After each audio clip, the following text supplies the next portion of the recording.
તો હવે અવમંદિત સરળાવર્ત ગતિમાં સ્થાનાંતરનું સમીકરણ શું આવે? કોઈ તંત્ર અવમંદિત સરળાવર્ત ગતિ કરતો હોય તો a e raised to minus bp upon 2a. બોલો પછી આગળ cos omega dash. બરોબર. આપણે x કે y જે પણ લખવું હોય હું x લખી દઉં અહીંયા. x ને લખી cos omega dash t plus phi. આ અવમંદિત સરળાવર્ત ગતિ કરતા તંત્રનું સ્થાનાંતરનું સમીકરણ છે કે એનું જુદા જુદા સમયે સ્થાન ક્યાં હશે એના પરથી શોધી શકીએ. અવમંદિત સરળાવર્ત ગતિ કોને કહેવાય? જે તંત્ર સમય સાથે ઘટતા જતા કંપવિસ્તાર સાથે દોલન કરતું હોય. એટલે આમ દોલન કરતું હોય ને, થોડા સમય પછી એનો કંપવિસ્તાર ઘટે, પછી થોડા સમય પછી એનાથી એ ઘટે, અને પછી થોડા સમય પછી બંધ થઈ જાય. બીજી રીતે કેવું હોય તો સરળાવર્ત દોલક બાહ્ય અવરોધક બળ ની હાજરીમાં દોલન કરતો હોય તો એના દોલનો સમય સાથે ઘટતા જાય, કંપવિસ્તાર સમય સાથે ઘટતો જાય, અને એવી જે ગતિ હોય એને અવમંદિત સરળાવર્ત ગતિ કહેવાય. અને એના એવા દોલકના જુદા જુદા સમયે સ્થાન શોધવું હોય તેના વડે શોધાય. જ્યાં અવમંદિત સરળાવર્ત ગતિનો કંપવિસ્તાર કેટલો? અવમંદિત સરળાવર્ત ગતિ કરતા તંત્રનો કંપવિસ્તાર, જો આ કામનું છે નીટ માટે અને જેડબલી માટે.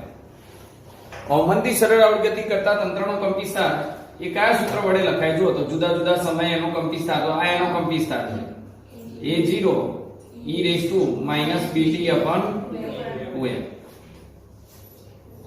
તથા અવમંદિત સરળાવર્ત ગતિ કરતા તંત્રનો કોણીય આવૃત્તિ કેટલી? કોણીય આવૃત્તિ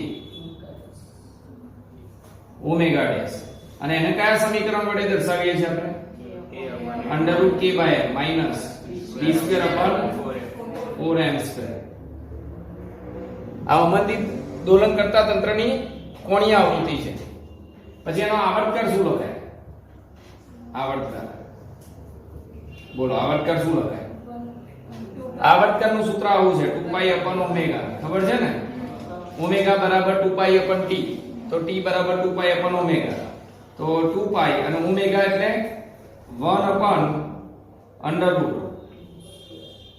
1/√k/m minus b square upon 4m². હવે ધ્યાન આપજો, ફરીથી એકવાર રિપીટ કરું છું. આ ત્રણેય સૂત્ર તમને ખબર હોવા જોઈએ, બરોબર? તો આના આધારિત કેટલાક જેડબલી નીટની અંદર પ્રશ્નો પૂછાતા હોય. એમાં જેડબલીમાં આ સૂત્ર આધારિત એક બે પ્રશ્નો પૂછાયેલા છે. આગળ નીટમાં એક જ પ્રશ્ન પૂછાયેલો છે, પણ કામનું સૂત્ર છે.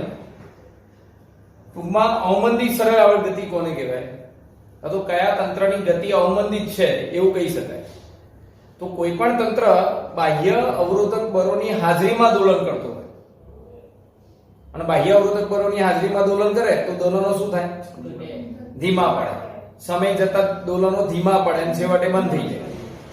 હજુ એકવાર કહી દઉં, ધારો કે સાદું લોલક અહીંયા આપણે દોલન કરીએ, ધારો કે અહીંયા સાદું લોલક હોય, તમે એને કોઈ તરફ ખેંચીને છોડી દો, શું થાય? તો તમને ખબર છે કે તમે કોઈ પણ જગ્યાએ દોલન કરાવતા તો દોલનો ધીમા પડશે, સમય લાગશે એને થોડો, પણ સમય જતા એ ધીમા પડશે અને છેવટે બંધ થઈ જશે. તો એવું કેમ થાય છે? એનું કારણ કે અહીંયા હવાના કણો છે માધ્યમમાં, એનું અવરોધક બળ લાગે, બીજા કોઈ પ્રકારના ઘર્ષણ બળ કે બીજા કોઈ અવરોધક બળો લાગતા હોય, એના લીધે એના દોલનો ધીમા પડે છે. અને એવી ગતિને અવમંદિત સરળાવર્ત ગતિ કહેવાય. એમાં દોલકનું જુદા જુદા સમયે સ્થાન શોધવું હોય તો આના વડે શોધાય. આવા દોલકનો કંપવિસ્તાર, આ એનો કંપવિસ્તાર છે. જુદા જુદા સમયે દોલકનો કંપવિસ્તાર કેટલો એ તમે આના પરથી શોધી શકો. કોણીય આવૃત્તિ આના પરથી શોધાય, આવર્તકાર આ સૂત્ર પરથી શોધાય. હવે ધ્યાન આપજો ખાસ. હું પહેલા આ બેની વાત કરી. નંબર 1, જો k/m આ જે ગુણોત્તર છે એ આ b² upon 2 એ 4m² કરતા ખૂબ જ મોટો હોય, એનો મતલબ શું? કરતા આ વધારે હોય, આના કરતા વધારે હોય, આના કરતા મતલબ અવરોધક પર ઓછું લાગતું હોય. બી એ શું છે? અવમંદિત અચળાંક. આ અચળાંકનું મૂલ્ય ખૂબ જ ઓછું હોય. કાં તો આવું લખાય જો 4m². આવું આ એક કામ કરો, હું અહીંયા નીચે લખી દઉં, અહીં સાઈડમાં લખી દઉં છું, જોજો ત્યારથી k/m બરોબર. અને લગભગ સરખા હોય તો શું લખાય પહેલા એ જોઈ લો. આ mm ગયો તો આ 4m ક્યાં જાય? બાદ જાય તો b² બરાબર શું આયા? 4mk વર્ગ કાઢી નાખો અહીંયાથી તો b² બરાબર વર્ગ કાઢી નાખશો તો વર્ગમૂળમાં 4mk બરોબર. હવે તમે ધારી લો કે આ શરત લખી હોય તો આ ઉડી જાય 1 mm, 4 mm આમ જાય તો આ સૂત્ર કેવું બને? તો આ રીતે બને. b બહુ નાનો હોય આના કરતા, ખબર પડી ને? આ મોટું છે, અહીંયાથી આમ જાય તો આ રીતે લખાય, આ રીતે ના ખબર પડે તો 4mk વર્ગમૂળમાં b આવું લખાય. આ અહીંયા જાય, ઉપર નીચે mm ઉડી જાય, વર્ગકારના પર વર્ગમૂળ થઈ જાય. તો મતલબ b બહુ નાનો હોય, અવરોધક પર ઓછું લાગતું હોય, તો એવી પરિસ્થિતિમાં તમે આના અવગણી શકો. કાં તો આના અવગણી શકો, કાં તો આના અવગણી શકો. એટલે આપણે કોને અવગણીશું? અને ત્યારે b²/4m² ને અવગણી શકાય.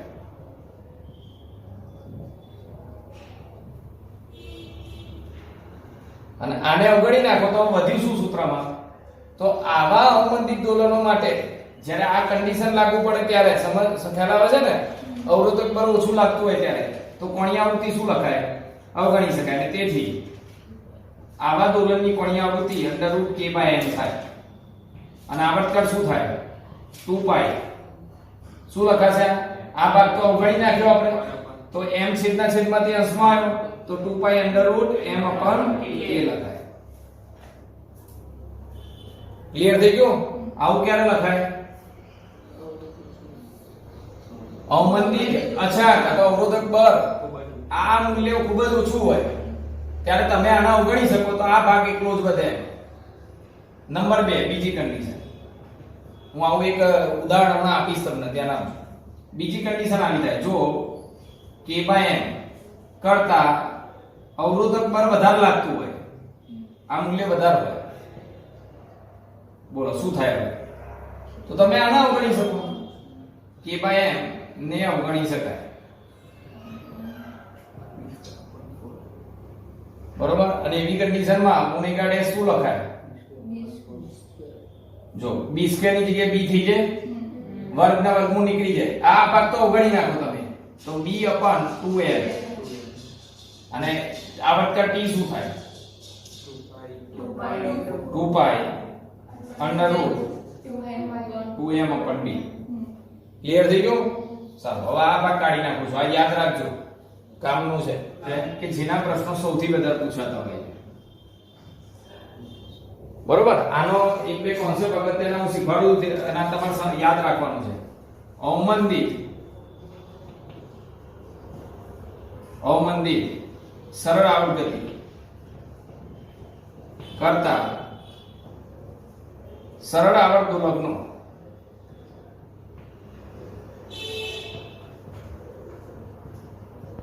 કંપવિસ્તાર અડધો થતા લાગતો સમય.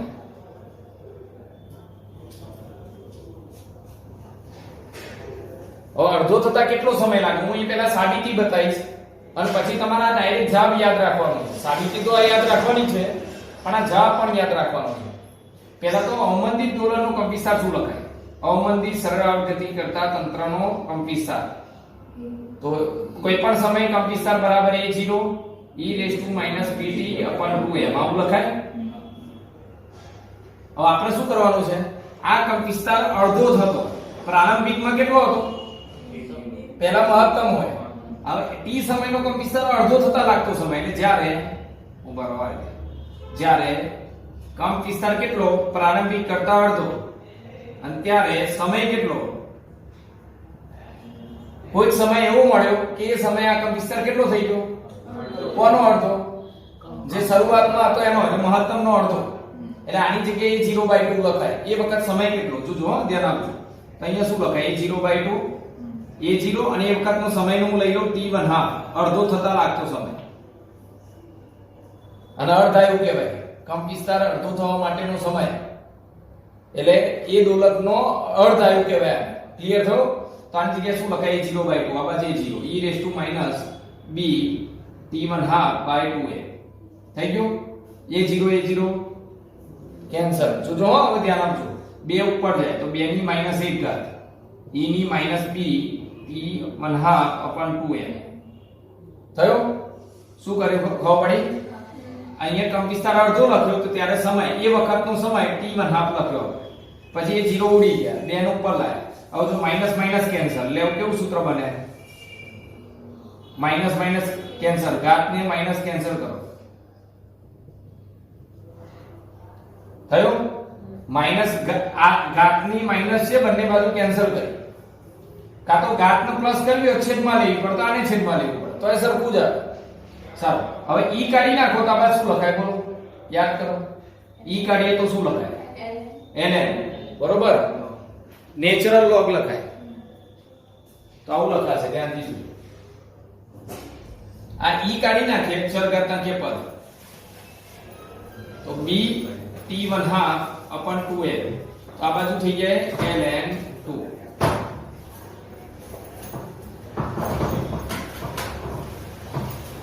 બરોબર?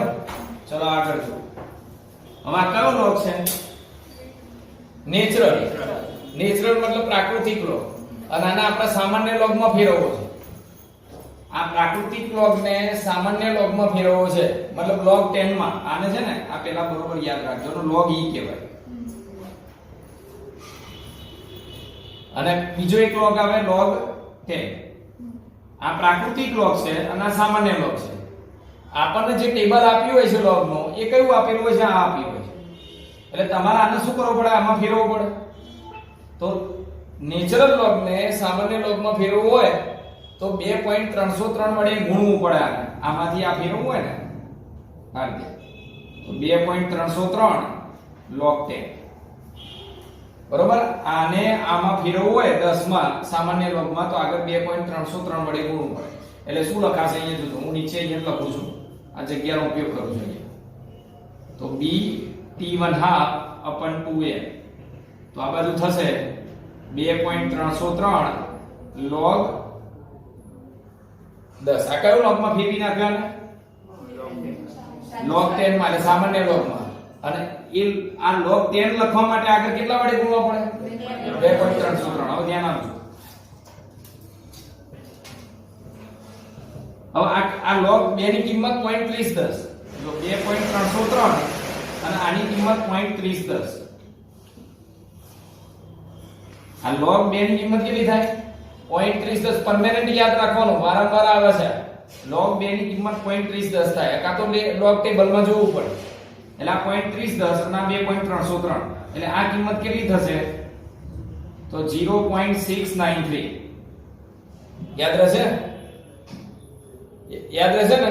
ચલો, તો અર્ધાયુ કેટલો આવ્યો જુઓ તો મતલબ કંપ વિસ્તાર અડધો થવા માટે લાગતો સમય t1 half બરાબર, ધ્યાન આપજો, 0.693 2m upon b. આટલો થાય. તો આ તમારે પરમેનન્ટ યાદ રાખવાનો છે. કોઈ અવમંદિત દોલન કરતું તંત્ર છે, આ અવમંદિત દોલન કરતું તંત્ર. બરોબર? તો એનો પ્રારંભિક કંપ વિસ્તાર 5 મીટર છે. એટલો બધો ના હોય હો, ખાલી હું તો લખું છું, અત્યારે કહું છું તમને. પણ કેટલા સમય પછી એનો કંપ વિસ્તાર અડધો થશે? તો તમારે શું કરવાનું? યાદ રાખવાનું, 0.693 2m upon b.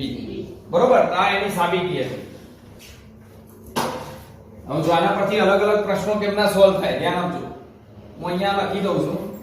તો આનો અડધો થવા માટે લાગતો સમય છે 0.693 2m upon b. એટલે કોઈ રકમની અંદર ધ્યાન આપજો. આમ તો મોટા ભાગે આ રીતે જ જવાબ માંગતા હોય છે, પણ બીજી કોઈ રીતે જવાબ માંગેલા હોય તો તમારે કિંમતો મૂકવી પડે.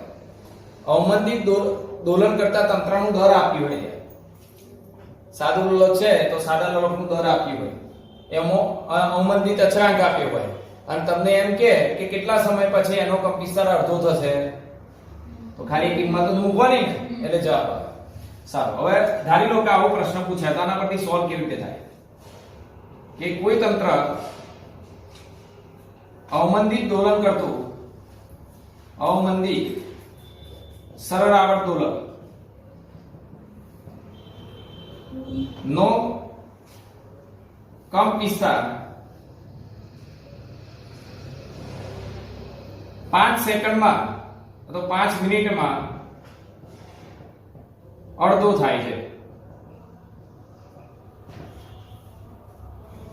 એક અવમંદિત દોલન કરતું તંત્ર છે, એનો કંપવિસ્તાર 5 મિનિટમાં અડધો થાય છે, તો 20 મિનિટ પછી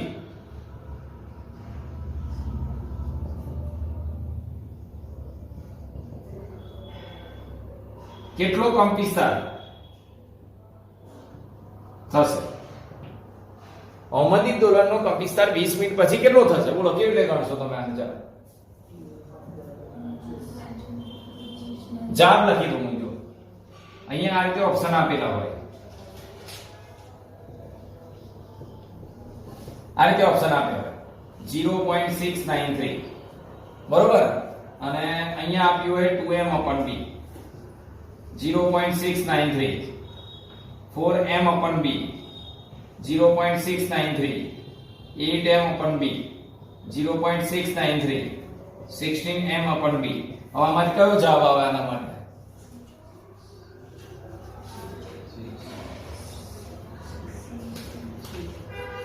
તો આવા પ્રશ્નો આવે ને ત્યારે તમારે એક ટેબલ બનાવવાનું. કેવી રીતે ટેબલ બનાવવાનું? સ્પીડ રાખવાની.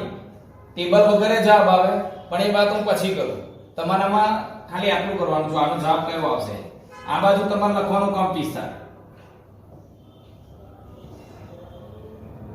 અને અહીંયા લખવાનું સમય. જોજો આ કેવી રીતે સોલ્વ થયા પ્રશ્નને. તો પહેલા કંપવિસ્તાર મહત્તમ હોય ત્યારે સમય 0 હોય. અવમંદિત સરળ આવર્ત દોલકનો 0 સમય તો કંપવિસ્તાર મહત્તમ જ હોય, પણ સમય સાથે ઘટતો જાય. એટલે આ અડધાયું જેટલા સમયમાં, આ જે સમય છે ને એટલામાં કેટલો થઈ જાય? અડધો. હું ઊંધું લખ્યું, ઉલટું લખો. હવે વાંધો નહીં, એમ ગણિત લખ્યું હોય તો આવી જાવ, પણ હું મારી રીતે લખું છું, આ વધારે સારું પડશે. 0 સમયમાં કંપવિસ્તાર કેટલો? મહત્તમ. પછી અડધાયું જેટલા સમયમાં કેટલો થાય? અડધો. ફરીથી બીજા અડધાયું જેટલા સમયમાં કેટલો થાય? એક કામ કરો, 0 સમયમાં મહત્તમ હતો, અડધાયું કેટલો છે? અડધો થવા માટે લાગતો સમય આ 5 મિનિટ છે. 5 મિનિટ તો કંપવિસ્તાર કેટલો થયો? a0/2. 5 મિનિટમાં અડધો. આ લખવામાં ભૂલ થઈ છે, તમારો જવાબ છે ને આવો આવશે. અહીંયા કંપવિસ્તાર કેટલો થાય? a0/2, a0/4, a0/8, a0/16. આવો જવાબ આવશે. ચલો ચેક કરીએ. ચલો બીજી 5 મિનિટમાં કેટલો થાય? ફરીથી અડધો. બીજી 5 મિનિટમાં ખબર પડે છે, બીજી 5 મિનિટે અડધાયું 5 મિનિટ છે અડધું થવા માટેનો સમય, તો ફરીથી અડધો થાય. અને બીજી 5 મિનિટમાં ફરીથી અડધો. બોલો શું આવ્યું? તો 20 મિનિટમાં કેટલો થયો? a0/, મતલબ જે મહત્તમ હશે શરૂઆતમાં એના કરતા 16મા ભાગનો કંપવિસ્તાર થઈ જશે. ખબર પડી કે નહીં? ચાલો હજુ બીજું ધ્યાન આપજો. હજુ એક બતાવી દો આમાં, પછી અવમંદિત સરળ આવર્ત દોલક નો કંપવિસ્તાર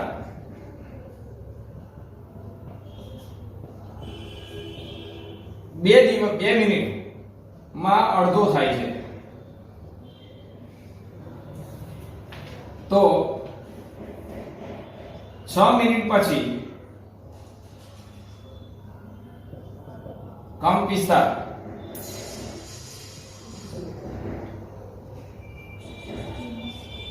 કેટલામાં ભાગનો અથવા પ્રતિશત કેટલો? પ્રતિશતમાં માંગ્યો અને કેટલામાં ભાગનો એ માંગ્યો, પર્સન્ટેજમાં માંગેલો. શરૂઆત કરતા કેટલામાં ભાગનો થાય? ચલો તો કેટલો આવશે? હા, સમય. અહીંયા સમય લખવાનો, અહીંયા શું લખવાનું? કંપ વિસ્તાર. ચલો શરૂ કરો. પહેલા 0 સમય કંપ વિસ્તાર કેવો હોય? મહત્તમ, એટલે 100% હોય, પૂરેપૂરો હોય. પછી અર્ધાયુ કેટલો છે? આ અર્ધાયુ 2 મિનિટ છે સમય, એટલે 2 મિનિટમાં એ કેટલો થયો? એટલે કેટલો થયો? 50%. ફરી 2 મિનિટમાં, એટલે 4 મિનિટમાં કેટલો થાય? ચોથા ભાગનો, એટલે આનો અડધો, એટલે 25%. અને ફરીથી 2 મિનિટ, એ 0/8, એટલે કેટલા? 12.5%. એટલે પર્સન્ટેજમાં 12.5% થયો. અને ભાગ કેટલામાં ભાગનો તો? 8માં ભાગનો. બોલો આવડે? તમને આ પર્સન્ટેજ આપ્યો અને સમય માંગ્યો હોય તો એ શોધી શકાય. પણ રીત આ છે.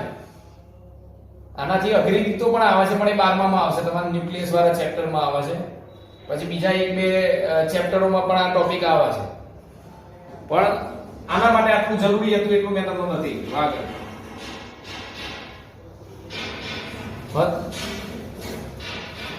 બીજો કોન્સેપ્ટ આવો છે આમાં, અવમંદિત સરળ આવર્ત દોલક નો કંપ વિસ્તાર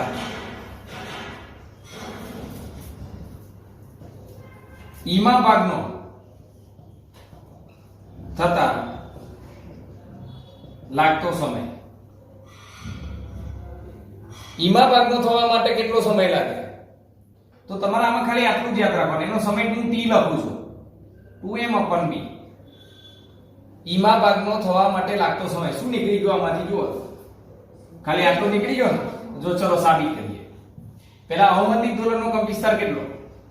at બરાબર a0 e bt/2m. સાબિતી તો યાદ રાખવાની છે, પણ સાબિતી કરતા સૂત્ર વધારે અગત્યનું છે. આને ખાસ જરૂરી છે યાદ રાખવાનું, બરોબર? કંપ વિસ્તાર કેટલો? ઈમા ભાગનો. અને એ માટેનો સમય કેટલો? Capital T. જ્યારે સમય t જેટલો થાય ત્યારે કંપ વિસ્તાર ઈમા ભાગનો થાય. અને t સંજ્ઞા આપી દે, તમે t ના જગ્યાએ સ્મોલ t રાખો તો વાંધો નહીં. ચલો આ બે કેન્સલ.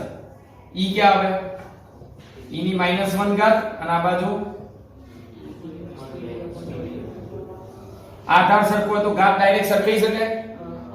આધાર સરખો હોય તો ઘાતને ડાયરેક્ટ સરખાઈ દો. તો 1 બરાબર bt/2m. માઈનસ માઈનસ કેન્સલ, તો t બરાબર શું આવ્યું? જુઓ તો t બરાબર 2m/b. તો આટલો સમય જ્યારે થાય ત્યારે અવમંદિત દોલકનો કંપ વિસ્તાર એ ઈમા ભાગનો થઈ જાય. કેટલો? ઈમા ભાગનો. ખબર પડી? આ અડધો થવા માટેનો સમય અને આ ઈમા ભાગનો. ઈમા ભાગ એટલે શું એ પહેલા સમજી લો, પાછું એ કન્ફ્યુઝન પાછા છે કેટલાક. આ જ્યારે સમય આટલો હોય, જો t બરાબર, તો કંપ વિસ્તાર મતલબ 2.718 ભાગ. નું મૂલ્ય કેટલું થાય? મતલબ લગભગ ત્રીજા ભાગમાં. પહેલા ધારો કે 90 હોય ને, આમ 90 કંપ વિસ્તારથી દોલન કરતો હોય, તો પછી એનો 30મો ભાગ, 90 નો ત્રીજો ભાગ એવું કહેવાય ને, એટલે 30. કંપ વિસ્તાર 30 થાય એ માટેનો સમય લગભગ કહું છું. ઈ એટલે કેટલો?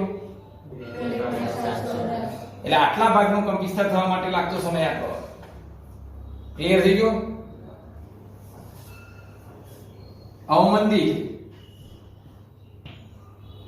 અવમંદિત સરળ આવર્ત દોલક નો કંપ વિસ્તાર અડધો થતા લાગતો સમય 1 મિનિટ છે. તો 2 મિનિટથી 4 મિનિટ દરમિયાન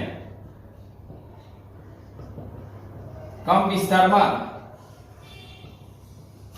થતો ઘટાડો શોધો. અને આને કેમનો ગણાય? બરોબર? એક અવમંદિત સરળ આવર્તોલકનો કંપનવિસ્તાર અડધો થતા લાગતો સમય 1 મિનિટ છે. તો 2 મિનિટ થી 4 મિનિટ દરમિયાન કેટલો ઘટાડો થયો એ તમારે શોધવાનું. ચલો કેવી રીતે લાવીશું?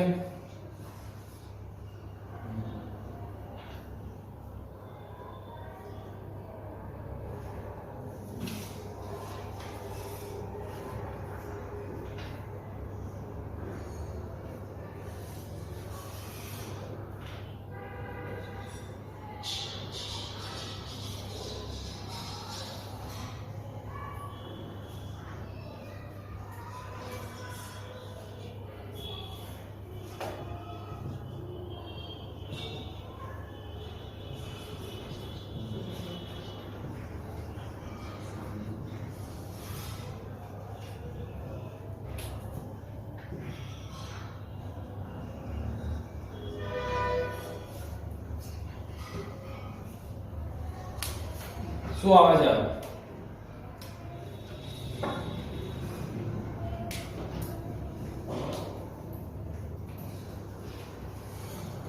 તો જો આ રીતે ગણાય. જો ત્યાં આવ્યો કોઈ જવાબ? ચલો એક જણનો જવાબ આવ્યો છે, પછી નથી આવ્યો. ચલો અહીંયા પહેલા હું અહીંયા લખી દઉં સમય. મેં તમને એક જ રીત બતાવી, કંપનવિસ્તાર. બહુ સામાન્ય પ્રશ્ન છે, બરોબર વિચારો. 0 સમય કેટલો હતો? પછી 1 મિનિટમાં કેટલો થયો? એટલે 1 મિનિટમાં અડધો થયો. તો આનો કેટલો ઘટ્યો કહેવાય? કેમનો લાય?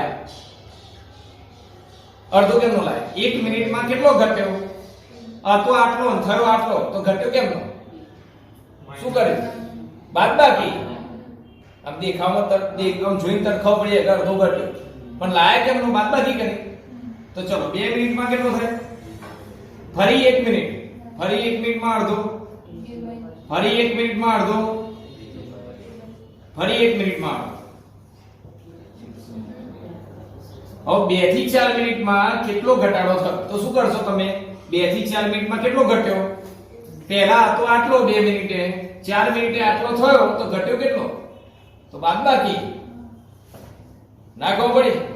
આટલો હતો અને થયો આટલો, તો ઘટ્યો કેટલો? તો બેન બાદબાકી કરતો, તો a0/4 a0/16.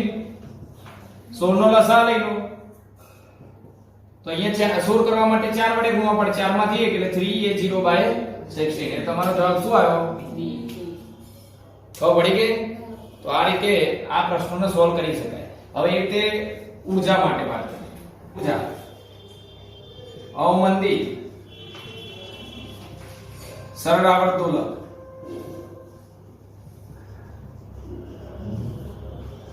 યાંત્રિક ઊર્જા. બોલો યાંત્રિક ઊર્જાનું સૂત્ર શું થાય? અવમંદિત સરળ આવર્તોલકની યાંત્રિક ઊર્જા કોઈ પણ સમયે તો 1/2 ka². યાંત્રિક ઊર્જાનું સૂત્ર છે 1/2 ka². તો એ આવે ઊંકી દો અંદર, તો શું આવ્યું યાંત્રિક ઊર્જા? 1/2 ka a0². આનો વર્ગ કરો તો આનો વર્ગ થાય, તો a0 નો વર્ગ અને e−bt/m. કેમ? કારણ કે આનો વર્ગ કરો ને આનો વર્ગ, તો વર્ગ એટલે 2 અને 2 ઉડી જશે, એટલે -bt/m આવશે. અને આને કહેવાય પ્રારંભિક યાંત્રિક ઊર્જા. શરૂઆતમાં યાંત્રિક ઊર્જા વધારે હોય અને પછી ધીમે ધીમે ચરઘાતાંકીય પદ અનુસાર આ ઘટતી જાય. આ રીતે લખાય, આ રીતે લખાય. ક્લિયર થયું કે નહીં? ચલો, તો કેટલા સમય યાંત્રિક ઊર્જા અડધી થશે? કેટલા સમય કંપનવિસ્તાર અડધો થશે? આમાં શું ફેર લાગે તમને? અડધો થવા માટેનો સમય કેમનો દેખાય? જો 0.693 પછી આ ભાગ આવે છે. કેમનો આવે છે? બરોબર ધ્યાનથી જોજો. તો આમાં કેવું આવશે? કેટલા સમય પછી યાંત્રિક ઊર્જા અવમંદિત દોલકની યાંત્રિક ઊર્જા અડધી થશે? તો 0.693 એમાં પણ બી. આ સૂત્રમાં ખાલી 2 નીકળી જશે. કેટલા સમય પછી યાંત્રિક ઊર્જા ઈમા ભાગની થશે? તો આમાં આટલો જ ભાગ આવતો હતો ઈમા ભાગનો થવા માટે. તો આમાં શું આવશે? એમાં પણ બી થશે. બરોબર? એટલે આ સૂત્ર મેં લખી દીધું અને આ અહીંયા લખી દઉં છું. જો અવમંદિત સરળ આવર્તોલક ની યાંત્રિક ઊર્જા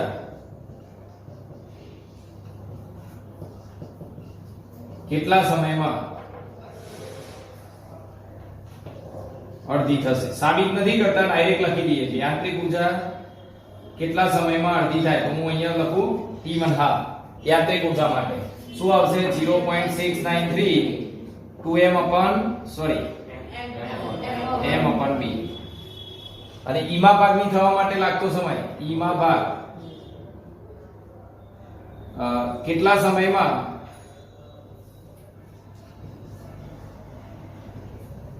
ઈમા ભાગની, તો શું આવે? 0.m/b. બસ આટલું કરો ને એટલે આ સમય આવી ગયો. તમને કિંમતો આપી હોય તમે એના પરથી આ શોધી શકો. તો યાંત્રિક ઊર્જાના પણ આના જેવા જ પ્રશ્નો આવતા આવડશે. એ જ રીત કરવાની, ટેબલ બનાવી દેવાનું, લખ્યા જવાનું. બરોબર.